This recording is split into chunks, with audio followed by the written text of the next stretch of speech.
Сәлем достар, каналға қош келдіңіз. Бүгін өте дәмді әрі тез уақытта дайын болатын табада манты пісіретін боламыз.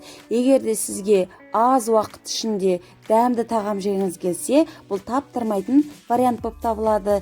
Видеоны аяғына дейін көріп, каналға тіркелуді ұмытпаңыз. Бізге керек заттар: фарш, тыква, пияз, картоп. Тұзды саламын. Қара бұрыш саламын. Шемішкен майын құямын. Мен барлығын көз мөлшерімен салып жатырмын және араластырамын.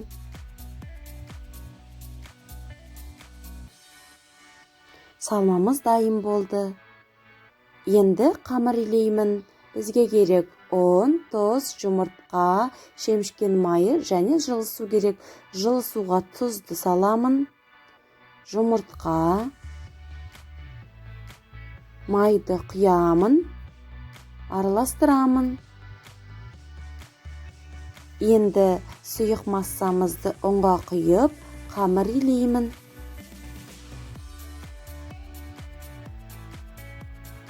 Қамырды илеп болдым. Енді салафановый пакетикқа салып, 10-15 минуттай демалады. Қамыр демалып болды, жұмсақ, жұмыс істеуге ыңғайлы болды.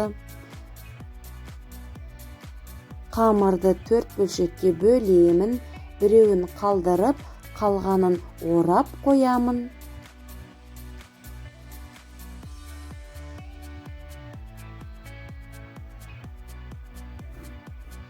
Енді қамырды жазамын.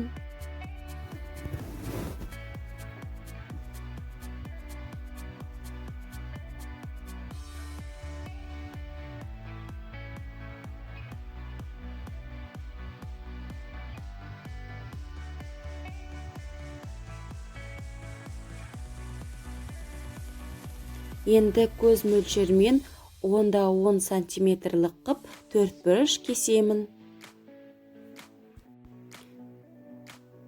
1 ас қасық салма саламын.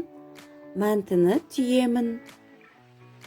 2 түрлі қып түйетін боламын. Біреуін осылай, екіншісін ішіне қарып түйіп, осылай қып түйемін. Барлығын түйіп шығамын. Табаға майды құямын. Қызып тұрған майға мантыларды саламын. Аздап астын қорып аламыз. Қайнап тұрған суды құятын боламыз. Мантының жартысына дейін құямыз. Енді қақпағын жауып, 15 минуттай пісіретін боламыз. Міне достар, манты пісті. Бір-біріне жабыспай, езілмей пісті. Міне достар, өстіп кез келген соуспен жеуге болады. Өте дәмді шықты. Ал енді екінші вариант соуспен пісіретін боламыз. Пиязды ұсақ қылып тураймыз. Томат паstaсын салып, қорып аламыз. Енді мантыларды салып, суды қиып, 15 минуттай пісіретін боламыз.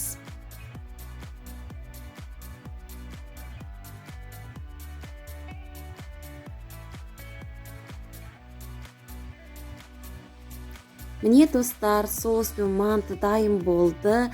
Сіздерге де жасауға кеңес беремін. Видеоны лайк басып, комментария жазыңыз.